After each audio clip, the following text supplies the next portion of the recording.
Hey everybody, welcome to another Red Curtain Reviews. We're here. We just went and saw Hereditary in the theater last night. An excellent film. And we're going to give you a quick review on the film without any spoilers and just our takes on whether or not you should see it. You should see it. Yeah, you should see it. You should definitely, I'll preface by saying some people may not love it because it is a slow burn film, and it's broken up into two halves. I personally thought it was really well executed. It's the first full-length feature film by the director Ari Aster. So some people may absolutely hate this film because of how methodical it is. If you really immerse yourself into this movie, though, you're probably gonna like it.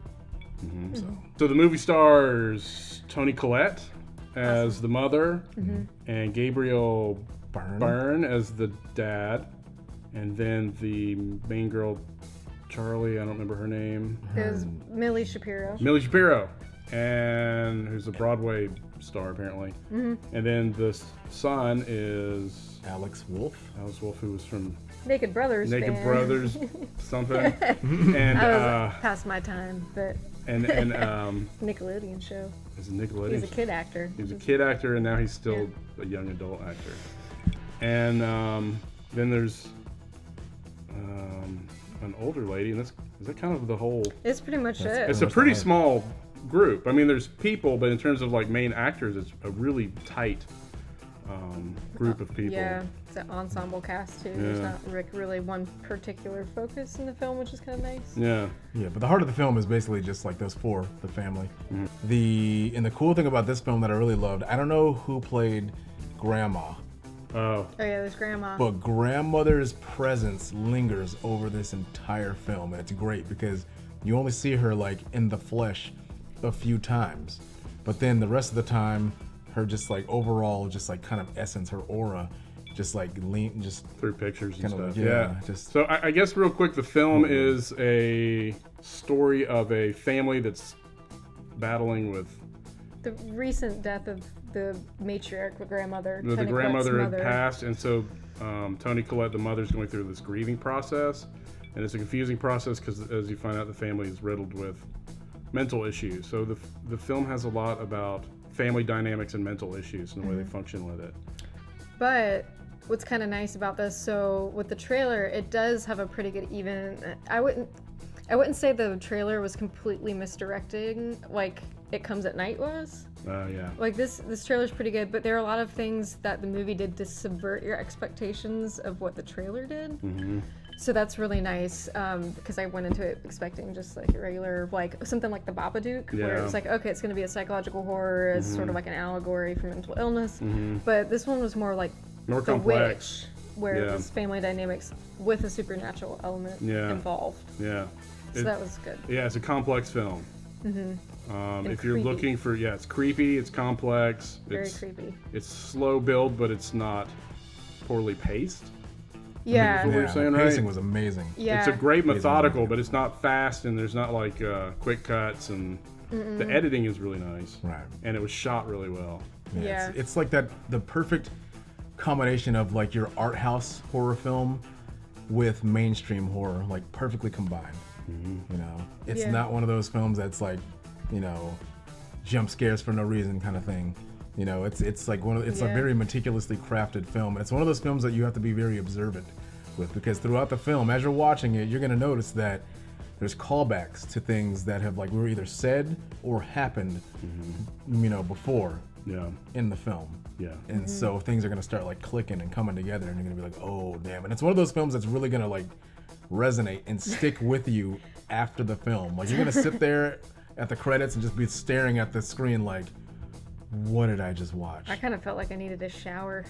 So, yeah, you feel a little icky coming out of this film, but in a good way. It was a little rough. Like I went home and I was just, so that's something to kind of keep in mind too, that there are some parts of the movie that were, as somebody that doesn't that watches a lot of horror films and like isn't really bothered by most stuff, and like there's some like actually legitimately disturbing parts or images in the film that if you're... Which is because of the way they really build the family dynamic, right? Yeah, so you really and get to the know horror. people. Whereas Yeah. when you watch something like a Friday the 13th, You don't care about... you don't care. It's just people getting killed, and it's like funny. Yeah. But this film's like a serious movie. So if you're not also in the mood for serious, Don't maybe watch it. don't watch it. Yeah, it's Or- very grounded, very realistic, see and then it. it takes a 180, and then things start getting a little funky and weird. Yeah. But you care about the characters because it's so grounded. Yeah. Yeah, they seem very realistic. And I would also say, too, that if you are going to go and watch this movie, do not spoil it for yourself. Like, if Yeah. you're watching this review, like, don't read any spoilers about it, because I went in without... I usually spoil movies for myself, and I didn't do it this time because I didn't have time. Yeah. And I'm very happy I didn't. Yeah, some films it's really nice. This is one of those where you can resist the temptation to go see it just blind. Yeah. It's worth it because it has a lot of unexpected twists and stuff in it. Yeah, and it definitely adds for the horror value and just kind of overall tone of the movie going in, not knowing what's going... Because it does, it subverts your expectations. Yeah. Without if you doing knew stuff was going to happen, it would lessen. Yeah, like you're not... Yeah. Yeah, because it is rough. It's rough. It's a little... I think all of us sort of... Rough. Had a rough But if you night. know when you go in, you But in a probably be good like, way. that's not rough. But if you go in blind and you watch it, you just be like, whoa, this is happening to these people. This is crazy. Yeah, like I Oh, definitely it sucks. felt like my anxiety during the movie was sort Yeah. of... I was a bit on edge the whole movie. And the thing is, like, it's relatable. Like when Yeah. the mother's having problems, you can feel for her, and when the dad's Yeah. having problems, you can feel for him. And the kids, especially the son, when he was having issues, you really felt like he was having real issues on film, not like he was just an actor. Like it felt realistic, the way that it was written and portrayed, where you see like events happen in films and you feel like it's not a genuine human response to Yeah. a situation. A lot of what happened in the film felt very realistic, Very Yeah. realistic. Yeah. which makes it pretty horrifying. Yeah, it's crazy. And good Yeah. in that aspect, I would say. Yeah. It was, I don't know, but we've been like, I know you've read some reviews about people kind of being like on the fence about whether it was actually genuinely scary and disturbing, and then people like laughing at it and saying that it wasn't scary or it didn't have like the jump scare kind of shock. Well, with me, there's like a fine line between like things that'll like resonate and stay with you and being scary. There's disturbing, there's scary, and then there's that fine line where they both kind of like merge. You know, this is one of those movies where you go home and you might want to sleep with the lights on sometimes, because out of the corner of your eye, you might see something moving and you're like, okay, wait, hold on, what was that? Did I just see what I thought I saw? What's Yeah. going on? And hey, make sure when you see this film, folks, look around the entire composition. Your eye's gonna be drawn around the entire thing, right? You might Yeah. see something that might have been there or might not have been there. Yeah, director's very good about not showing too much as well. He really leaves things. He lets you find it. Yeah, he leaves things lingering, but they're buried, and so you start to get Yeah, there's not. dread from that because you don't know if there's Yeah. stuff in there. And he'll hold on to shots for a really long time too, which kind of builds a lot of tension in the film. Whether it's something like a supernatural element or just like a human element, like both of those, where you're kind of like, I think that adds to a lot of the anxiety too, where you're watching character reactions or you're like waiting. It's not even like the cheap jump scare thing where you're waiting for something to jump out and loud sound and run away. It's like you're saying, that dread that just sort of like permeates the whole film. Hey, you're thinking about it. I can't remember music It was elements, but I intermittent. remember distinctly the sounds. Yeah. Because this movie had really intense surround sound stuff going on. Very subtle, but very intense. And And it's also extremely important. Sound sound is extremely very important in this film. movie. And that resonated because that use of sound made it even creepier. I would say, because I just recently watched A Quiet Place, which a lot of the film was like specifically revolved around the sound design and everything. I would say that this movie did it better, even though the plot wasn't driven by the sound. Like it actually created this sense of like unease and dread. And yeah, you don't really notice when the score enters or leaves. Yeah, it was and very subtle. there was, like, I silence think in the spots. it was just like like everything The fit. Witch. Like The Witch, everything seemed to fit and created atmosphere, Yeah. and it just formed this sort of seamless journey that you went on. Some journey. And back to what you were saying, Rainey, about like, there are some people who, certain things are going to happen in this film that you might find laughable because you may be uneasy. Yeah. You might like kind of laugh some things off. If you're not immersed into the film, if you're not really immersed into these characters, then you might find some things to be like kind of funny and you're like, oh, that was just stupid. But if you really like get into the film and these characters' plight, then you might kind of like laugh some things off because you're truly genuinely freaked out. And you're just like, oh, okay, yeah, that happened. Did that just really happen? Yeah, and then it mostly does. Mostly does. That's what's kind of uneasy about it. There was a bunch of parts where I was still unclear because of the mental illness issue. Some things are like questionable, but yeah, I think it did a better job than the Babadook did with kind of balancing that supernatural and mental illness thing, and it felt legitimately creepier than the like I watched the Babadook and it was just okay. Like I liked it, but I wasn't as immersed in that story as I was this one. And the Babadook did not stick with me like this one did. Yeah. Where I went home and I was like, I need to like read about this. This movie was with me all process night. It. This is not a movie to watch with a bunch of people and pizza and beer. Horror film like. Don't have a conversation fun and you through can this talk film. through most of the film and it's still fun or something. No, but definitely see it with people because I feel like if you watch it by yourself, like you need to have other people with you to help process it. But it's a film where you have to focus, so make sure you're in a mood where you want to really focus on the film and not talk through the whole thing. And we saw this with a really good audience. Surprisingly, I was reading stories of people who were in theaters with like a audience that might be more suitable for like Paranormal Activity or something, and it wasn't really like they weren't getting to be fully immersed in it, so that was cool. But it's also a 2-hour film. Was or it? It's I thought it was. I couldn't keep track on time. It just went smoothly. See it. This is an art film in a lot of ways, art house. Yeah. So see it maybe with that crowd and not like a Friday night teenager crowd. Yeah, I wouldn't see it with the crowd that you would see. Like what other? I mean, I guess A Quiet Place or something. Like I wouldn't see it with a mainstream horror crowd or people that like jump scares kind of crowd. They might, if you like kind of, I'd say cheap horror. I don't mainstream, know. Just for fun horror or something. There's a lot of things like Freddy versus Jason. You can go see that with just everybody and they're all yelling. And you have fun. And but this one has like this, dark, depressing kind of complex narrative that requires contemplation and focus, and it's got to seep into you so that you have bad dreams on it. It does a real good job of that just have too. Weird dreams. It's been a long time since I've watched a movie that actually left me kind of unsettled. Yeah. Like that, and it's probably less than a handful of films that have actually done that. Yeah. So some films do that, and a lot of films, even films you really like, aren't the kind that just follow you around after you watch the film. Mm-hmm. This one just sort of lurked. Yeah. Made you think about stuff. Yeah. But it's definitely worth seeing. I would, I mean, I honestly had a really good time last night seeing it because like getting the squad together and going on like a trip to go see a movie is really fun.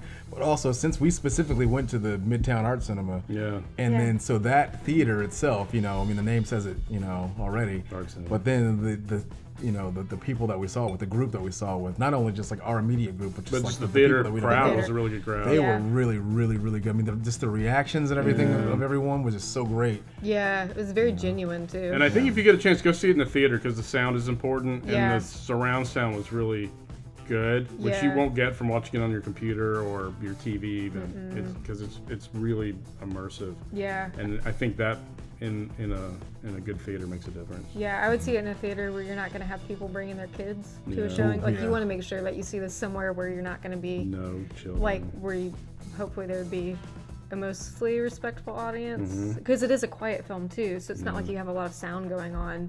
Yeah.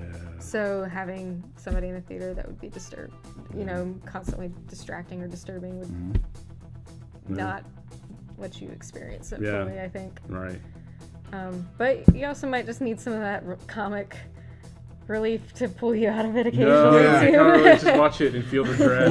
Watch it, feel the dread. Then the next day you're gonna have to put on something that's more upbeat because you might be feeling this all week. If you're one of those type of people who really immerses yourself again, like really gets deep into the film, gets deep into the character development, which this film has a really, really, really good amount of character development. You really feel for all these characters in this film. Yeah. Yeah, I thought so. Yeah. It was a bit of a rough watch. Yeah. But what do you mean, like rough in like a good way? In a good the way. fact that it like lingered with you. Yeah, the fact that I came home and I was a little bit like kind of emotionally or like on edge. Like I was a little exhausted from it, which is That's good. That's a good word for it. Emotionally exhausted. That's it was, which was good. I mean, I don't. Like I said, a lot of the times, you know, I watch something and it's just for fun or laughs, or you see a spooky movie and it's just, oh, that's fun, it's spooky, it's good. But this one was actually, I think, achieved the like what a horror film is looking to achieve, which is actually inducing horror, like true horror and dread, and you really felt bad. You feel bad for this family. It was rough. It's rough, but it's very good. So everything about it was, for us, really good. Directing, sound, cinematography. All the actors were spot on. Great acting. They were cast well. The sets were really good. The editing was really cool. Yeah. And again, the pacing. The pacing was really nice, and we really liked the whole thing from beginning to end. Yeah. What'd you guys give it? I'm gonna go ahead and just give it an A+. I'm gonna give it an A+, and that's not just coming off the top of my head. I mean, I've been thinking about this film since I got out of the theater last night. Yeah. Yeah. And just going back and even like reading about like some of the stuff, you know, reading into like, you know, the director's insights, what he was trying to, you know, achieve with this film, and you're just like, wow, he did it. He achieved it. And especially for being a first feature-length film from this guy. Pretty amazing. You're just like, wow, like, damn. Yeah. I want to get to that level as a filmmaker. Yeah, I would give it an A+. Maybe more of an A. Like, I think for me, a lot of like, if I were to give it an A+, it would be because there's a lot of like rewatch value, multiple viewing value, and I see this movie as like my horror film Requiem for a Dream. Yeah, that's a good one. Where it's like I watch it and it's a great fucking film, and I maybe watch it a couple more times, but it's not something like that I would have people come over and we'd sit down and watch because you know, it's the replay value is great, but yeah, Requiem for a Dream, I can't watch that movie anymore. Right. I've seen it like 1.5 times. Yeah, like that's kind of how I feel about this one. It was a great film, and I loved everything about it, except I kind of don't want to keep watching it again. Right. Yeah. I'd want to keep watching it to like try to catch things I didn't catch the first time. Lord. But in terms of like, hey everybody, let's put on Hereditary, you're just like, no. Yeah, but no. No. I'm gonna go home depressed. Yeah. Yeah. I don't know. I'd give it an A. Yeah. I think solid. I mean, it's a solid film, and it's kind of haunting, and you think about it, and it affects you, and it was really fun to watch. And yeah, I can see watching. Matter of fact, I want to watch it again just to try and catch on things that we missed. Yeah. But it's not the happy film you just put in and watch for fun. Even for a horror film. Like and it's such a quiet, intense film. You can't just sort of have it running and party and people come and watch it. So it's a very specific type of film. It's not a beer and pizza kind of film like From Dusk Till Dawn. It does not make you want to eat. I feel bad for anybody that saw this in a theater that like had food, like one of those. And you're just like, yeah, like I couldn't imagine doing anything other than sitting there watching this movie. Yeah. So. It's crazy. Yeah. So you guys should go out and watch it. Yeah. Please watch for our full spoiler-filled review discussion of it that we're going to do, because we want to talk about the intricacies of the film, and there's a lot to it. Yeah. But watch the film. Look for our next post about this film. We're going to put up some stuff, and then come back and then share your thoughts with us too in that, because we're very curious to what you take. It's a complex film to be sure. Cool. Yeah. So thanks guys. Please share, like, subscribe, hit the notification bell, tell all your friends to watch this, and please come back for more, and we'll be doing more reviews. Thanks. No.